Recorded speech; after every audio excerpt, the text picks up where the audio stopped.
Qandli diabetga chalinishni xohlamagan har bir kishi har kuni bu sabzavotni iste'mol qilishi kerak. Ikkinchi toifa diabet bu insulin rezistentlikdan kelib chiqadi. Insulin rezistentlik ikkita mikroelement yetishmasligi bilan bog'liq.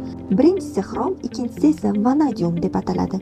Ko'pchilik diabetiklar ratsionida aynan shu ikkita mikroelement yetishmovchiligi evaziga qonda shakar miqdori baland bo'ladi. Men esa sizlarga ko'p miqdorda xrom va vanadium bo'lgan sabzavot borligini aytaman va uni muntazam iste'mol qilish nafaqat qonda shakarni kamaytirishga, balki diabetning asosiy sababini ham sezilarli darajada kamaytirishga yordam beradi.